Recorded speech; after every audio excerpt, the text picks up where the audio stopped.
So, do you feel that coaching or mentoring are effective professional development tools? If so, why? If not, why not? Yes to both, actually. Although it's possible for them not to be effective, and to take the kind of the why not first, in my experience, the least effective relationships are those that blur the line between coaching and mentoring.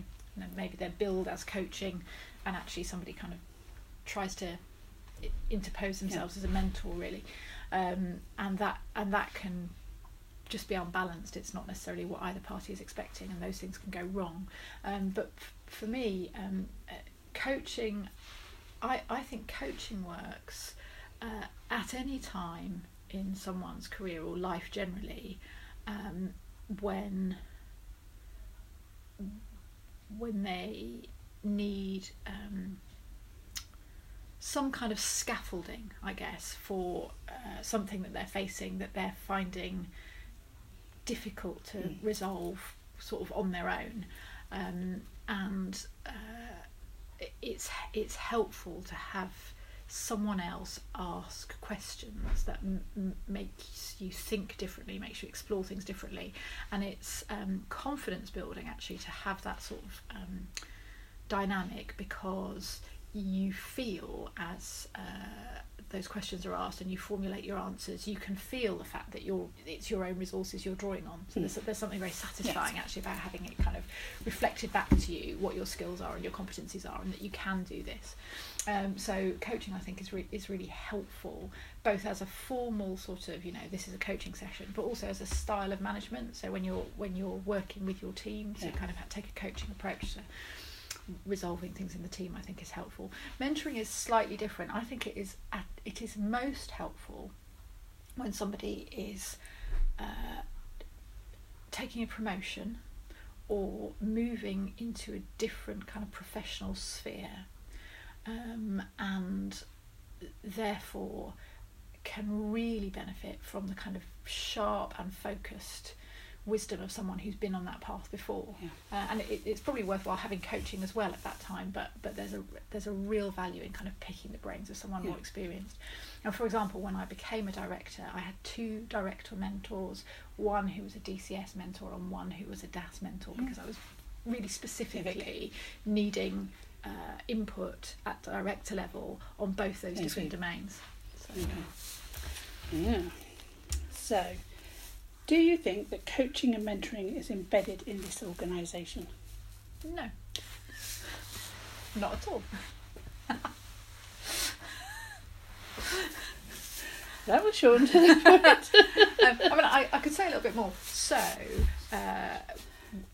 when I was appointed as a director here, I was in the process of completing my coaching qualification, and for that I needed to build coaching hours, and so I offered people coaching so I could build my coaching hours, and people took that up, and I think on the whole found it helpful, and I certainly valued getting the coaching hours and sort of getting to know some of my team in that way, but it was very clear that those people hadn't generally been offered anything like it, experienced anything like it, and once I had completed my coaching hours, from time to time people contacted me and asked, do you still coach, Rachel?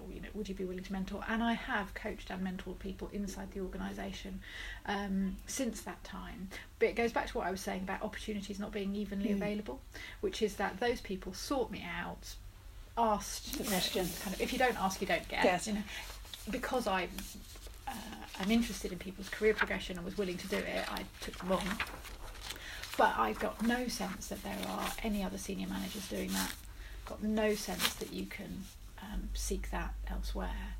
And from time to time I've been asked if I can support or resource coaching for other people when a particular line manager is interested in securing that for one of their members of staff. And of course, where I don't have a budget for that and where they don't have a budget for that, if I'm not able to coach them or no one else is for free, then it doesn't get done. Okay, so last question. Would you like to see coaching and mentoring become a formal process within this organisation? My knee-jerk answer to that would be yes. But my more considered answer to that would be we should be careful what we wish for.